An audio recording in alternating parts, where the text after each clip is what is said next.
Welcome back to Lotus on Track. We're here at Brands Hatch for the final race of the season for the Lotus Cup UK. The safety car's just gone in. The race is being led by Mark Fullelove in the silver car with Steve Williams in hot pursuit in second. But the big news is that this man, Ken Savage, the championship leader, has got a very serious problem there with his Elise, which has been smoking heavily. The pit window is just on the cusp of opening. He's been nursing that car for the past couple of laps to make sure he can get it in within that pit window slot. He's about to go a lap down to the race leader, Mark Fullelove, and is Ken going to peel it in this time? The window is just about open, and yes, Ken Savage now ducks into the pit lane, and it will be time for the mechanics to get to work to see just how serious that problem is and whether we can get Ken back into the race, because really his advantage is such he just needs to get that car to the finish with a few points, and he's done enough to be champion. So he crawls down the pit lane and turns straight into the garage. White smoke ahoy, and marshals all ready as the steam vents itself out from the engine bay. Mechanics getting to work at the rear of the car. Unfortunately at the moment everything's just too hot to touch. They need to let it cool down really before they can investigate what the issue is. So Ken Savage sits in the pit lane, which is about to get very busy with all the pit windows. Meanwhile, we've got the challenge here from Andrew Wright, who looks to the inside in Paddock Hill Bend, trying to make the move. That's pretty tight, and he doesn't quite squeeze through. It's Anthony Dunn around the outside who held on. So it's now advantage Steve Quick in the yellow car. He needs to finish 6th or better if Ken Savage retires from the race.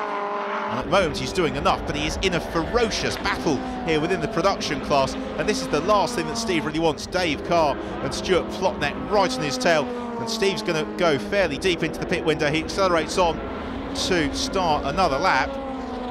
Plenty of others spitting early. Well, I don't think, judging by that smoke, we'll be seeing much more of Ken Savage, because if you've got that much coming out of the rear of the car, it generally means it's looking pretty terminal. So work continuing apace in the pits, the racing continuing on track, and it's Stuart Plotneck in the white 52 car looking to challenge the green machine of Dave Carr. Vital Chauhan also in the mix. It's a good drive from Vital. Simon Deacon and Glenn Sherwood pit in. Mark Gooday as well, about to hop back in to his 340R. Andrew Wright, another driver, taking his turn to peel into the pits. Let's see what the news is from Ken Savage's garage. So what's the problem with the car here? Fairly serious engine problem by the looks of it. Ken had a spin on some oil. It's gone off, he's picked up some gravel. We don't know if it's got into a belt or into the engine in some way, but the engine's cooking itself and melting all the belts. And do you think you're going to be able to fix it? We need to get him to complete 75% to get him classified. It's not looking like that at the moment. Oh, I'm sorry to hear. Well, disaster there for Ken Savage, and it rather sounds like that spin we saw at Druids just before the break. He's ingested something in the car, and that's what's caused the problem. Daryl Burgess presiding as ever over the Brands Hatch pit lane, which is very busy with plenty of comings and going. Simon Deacon and Mark Gooday go back into the race, which at the moment is completely turned on its head as we're waiting for all the runners to make their mandatory pit stop. Only once that's done will we really see who have been the winners and the losers.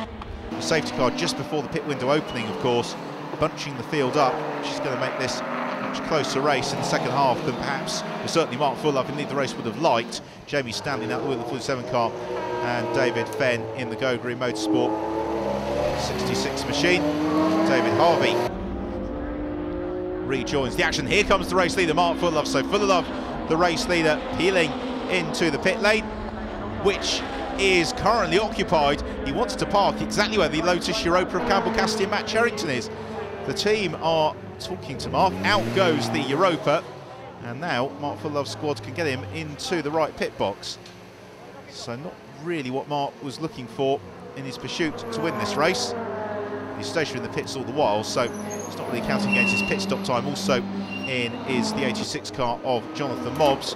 Steve Williams is heading back out onto the track. Now there is Mark Speller, who is Steve Quick's team manager, looking on anxiously. Right, here comes Steve into the pits. And I'm sure that Mark will be telling him now that Ken is out of the race. So a little bit of fuel going in. 6th or higher. Sixth or higher, the instruction there from Mark Speller to Steve Quick. Steve knows now exactly what his task is in the second half of the race. He's getting ready to go back into the car. Wide eyes, he knows he's on the cusp of a championship, but he still needs to negotiate the next few laps. So he gets buckled back into the cockpit. He'd like to be fed out onto an empty track. As David Fane gets a push, we'll catch up with his son Rob. How was the first stint, Rob? Hard work, yeah. Unfortunately, I had a spin at Druids on. There was a production car stuck on the apex of the corner and a bit of fluid, so I sort of sympathetically spun behind him. So it cost us a bit of time. So we're praying for another safety car. Glenn, first one out, how was it? Yeah, it was okay. I mean, the weather's good, the track was good.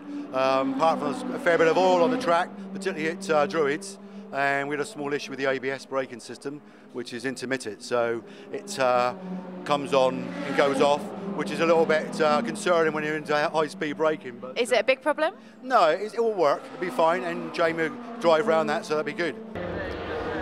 Back out into the race goes Mark Fullalove, who was leading for the pit stops. We'll find out in a couple of moments' time if he's still in the lead, but it's now time to hear from the man of the moment, Ken Savage. Absolutely gutted. This is the first time the car's failed all season, so had to go right now. Just a sad way to lose the championship. And can you confirm what the problems were with the car? Engines just failed. And now it's all on Steve Quick to see what happens to him. If he doesn't, of course, finish, then I'm sure you'll be delighted to take that championship. It's going to be a close one. Absolutely, if Steve finishes, he's going to take it. So, and I suspect he probably will. Very disappointed, Ken Savage there in the pits, and he has worked so hard this season. You can see why, both in terms of the car preparation, also Ken's driving has just come on leaps and bounds during the course of the year. A bitterly disappointing way to round out his season, but there is still plenty of racing to go, not least between this pair of 340Rs as Mark Gooday puts the pressure onto David Harvey. Mark Fullalove has emerged in lead the race and is pulling away from Steve Williams all the while. This is looking very comfortable for Mark Fullalove. Here's Steve Quick, who is embroiled in battle with Dave Carr. This isn't really what he wants. They are fighting it out for third position in the production class. Steve only needs to finish 6th or better. He's got a couple of production cars as well homing on his tail. So anxious times ahead possibly for Steve Quick and reigning Romans of the race. Yes, he moves aside, perhaps unsurprisingly, to enable Steve Grove to go through, who's not in a production class car. It's an open class car for Steve Grove, but Steve Quick just wants to stay well out of trouble. At the moment he's managing to do just that. So we've got a drive-through penalty being served there by the Lotus Europa. Campbell Cassidy and Matt Sherrington rejoins the race, no problems done, as Jamie Stanley challenges Pete Story up the hill towards Druids. Jamie having taken over from Glenn Sherwood, who we were hearing from earlier on. And that car has got braking problems, let's not forget. So down the hill into Graham Hill Bend, hard braking area.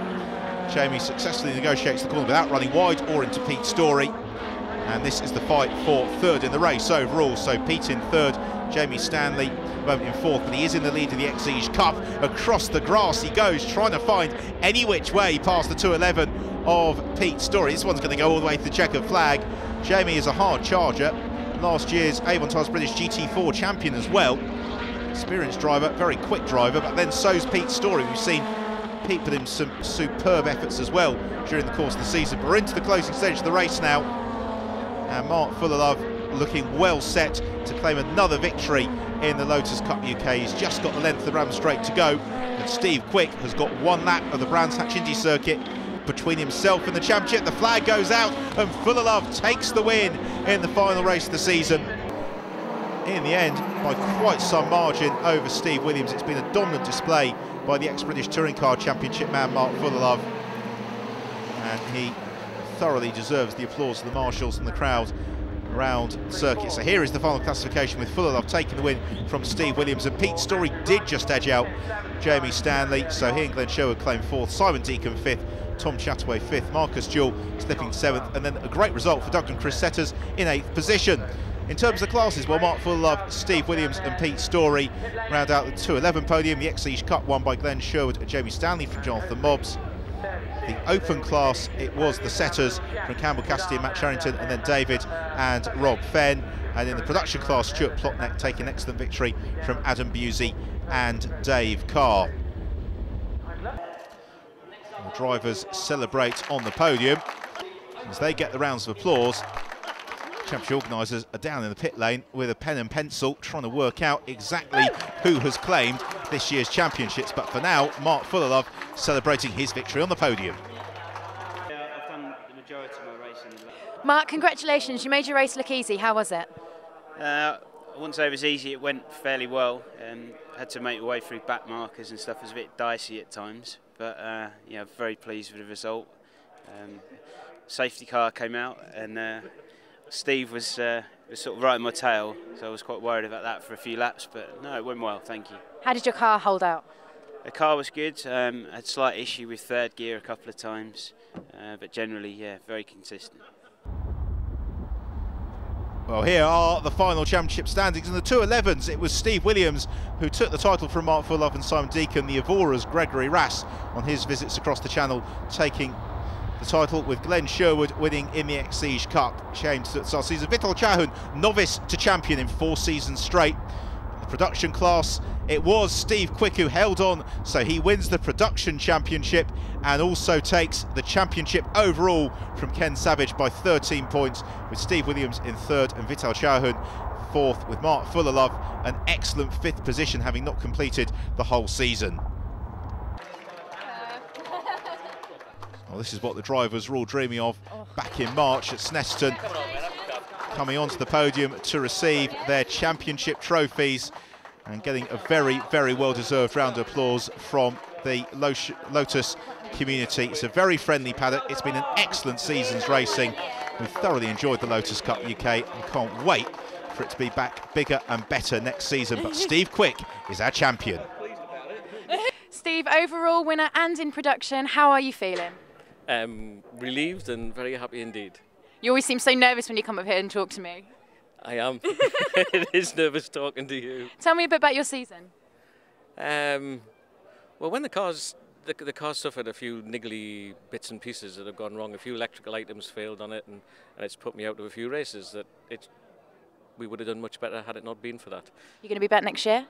Yeah. We're down for next year as well. So hopefully we've ironed out all the niggles of the car this year, and we should be less up and down next year and not leave it to the last race, I hope. Congratulations. I know you're really happy. You were interviewed a while back. I think you came last, was that right? And now you're first. Thank you. In fact, I came last whole season, first time when I started. So it's been a long season, but it's well worth it. I'm really enjoyed it. It's been the best thing I've done in my life. Congratulations, well done. How was your race? Very good in the end. A bit tense towards the end. Jamie was giving it some stick with obviously Pete Story, so it was quite a tense end, but result was a result. Another trophy to take home. Yeah, it's been a good year. You're going to be back next year? Well, we always get to this point and go, oh, thank God it's over. And I've been racing for 24 years now, and you think, oh, I must retire at some point. But yeah, we'll be back. Of course we will. What a sad end to the race for Ken Savage, but a fantastic end for Steve Quick and the rest of the drivers. Join us after the break for more.